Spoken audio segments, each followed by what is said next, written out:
எலும்பு துண்டு கொத்தடிமை நக்கீரன் கோபால் மறுபடியும் ஒரு வீடியோ வெளியிட்டிருக்கான். அதில் என்ன சொல்கிறான்னா, கரூர் சம்பவம் நடந்த நேரத்தில் 1000 ரவுடிகள் உள்ளே புகுந்ததாகவும் சிலர் கையில் கத்தி வச்சிருந்ததாகவும் கல்லறி நடத்தினாவும் சொல்கிறாங்க.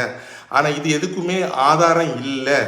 செந்தில் பாலாஜி ஒருவேளை இப்படிப்பட்ட காரியத்தை செஞ்சிருந்தா அதே மாவட்டத்தில் செந்தில் பாலாஜிக்கு எதிரியா இருக்கிற விஜயபாஸ்கர் இந்த விஷயத்தை சும்மா விட்டுருக்க மாட்டாரு அப்படின்னு செந்தில் பாலாஜிக்கு சொம்பு தூக்கி இந்த நக்கி கோபால் இந்த வீடியோவில் பேசியிருந்தான். ஸோ இந்த நக்கி கோபாலுக்கு நான் ஒரு கேள்வி கேட்குறேன்.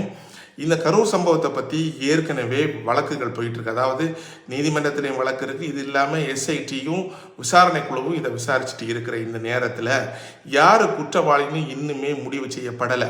அதுக்கு முன்னாடி நீ மட்டும் செந்தில் பாலாஜி குற்றவாளிகள் நீ சொம்பு தூக்கிட்டு வர நீ தளபதி விஜய குற்றவாளின்னு சொல்லி செருப்பால் அடிக்கணும், அவனை வெட்டணும்னு எப்படி நீ பேசுவ? இதுலேருந்தே புரியுது இந்த நக்கி கோபால் முழுக்க முழுக்க ஒரு அறிவாலய கொத்தடிமை, எலும்பு துண்டு தின்றவன் தான் அப்படிங்கிறது. நக்கீரன் கோபால் பேசுறது திமுக காரங்களுக்கு வேணா நல்லா இருக்கலாம், ஆனா எந்த விதமான நியாயம் இல்லாம ஒரு மோசமா தரைக்குறவா பேசுற ஒரே ஆளு தான் இந்த எலும்பு துண்டு கொத்தடிமை நக்கீரன் கோபால்.